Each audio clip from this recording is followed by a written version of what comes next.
আসসালামু আলাইকুম। আজকে আমাদের খামারে নিয়ে আসলাম নতুন মুরগির বাচ্চা। তো বাচ্চা আনার আগে কি কি কাজ করতে হয় এবং কিভাবে আনলাম সেটাই আজকে আপনাদেরকে দেখাবো। প্রথমে আমরা সকাল সকাল আমাদের ব্রুডিং ঘরটা রেডি করতেছিলাম, যেখানে আমরা ব্রুডিং করব।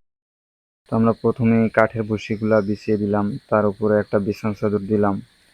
তারপর আমরা হুবারটা দিলাম, যেটাকে আমরা লাইট ব্যবহার করব, তাপ দিব আর কি।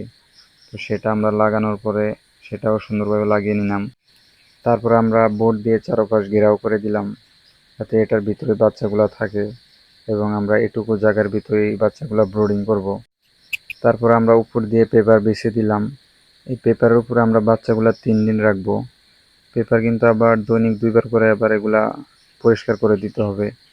তারপর আমরা বাজারে চলে গেলাম বাচ্চাগুলো আনার জন্য, যে বাচ্চাগুলো রিক্সায় উঠে তারপর আমরা যে টাকাটা হয়েছে ব্রয়লার আর খাবারে, ওই টাকাটা আমরা গুনে দিতেছিলাম সেই মুরগির মালিককে। ওনার কাছ থেকে আমরা বাচ্চাগুলা আনছি। ওনাকে টাকাগুলো গুনে দেওয়ার পরে আমরা সুন্দরভাবে বাচ্চাগুলো নিয়ে বাসায় চলে আসলাম।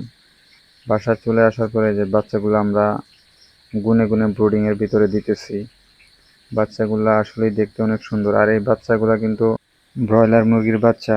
তো আমরা এখানে টোটাল মুরগি আনছি 320 পিস। তো আমাদের প্রতি পিস পড়ছে 18 টাকা পিস পড়ছে, 320 পিস আনছি। তো এগুলাকে আমরা এই আলোর ভিতরে 5 থেকে 7 দিন রাখবো। 5 থেকে 7 দিন রাখার পরে তারপর আমরা স্পেস আরও বড় করে দিব জায়গাটা। তো বাচ্চাগুলো আমরা খামারে আনার পরে এগুলোকে পানি খেতে দিলাম। আমরা পানির সাথে লাইসোবিট দিয়েছি, প্রতি 1 লিটারে 1 গ্রাম লাইসোবিট। লাইসোবিট হলো একটা ঔষধ, যেটা রোগ প্রতিরোধ ক্ষমতা বাড়ায় আর অন্যান্য কাজে সহায়তা করে। তো আমরা লাইসোবিট খেতে দিলাম পানির সাথে, ওরা সুন্দরভাবেই খেতেছিল। এবং আমরা পেপারের উপরে খাবার দিলাম, পাত্রে দেই নাই, যেন এগুলা সুন্দরভাবে পেপারের উপর থেকে খাইতে পারে, এখনও ছোটো বাচ্চা। তো এগুলাকে আমরা 1 থেকে 7 দিন কীভাবে ব্রুডিং করি সেটাও আপনাদেরকে দেখানোর চেষ্টা করবো ইনশাল্লাহ। তো চ্যানেলটি সাবস্ক্রাইব করে আমাদের পাশেই থাকুন। আসসালামু আলাইকুম।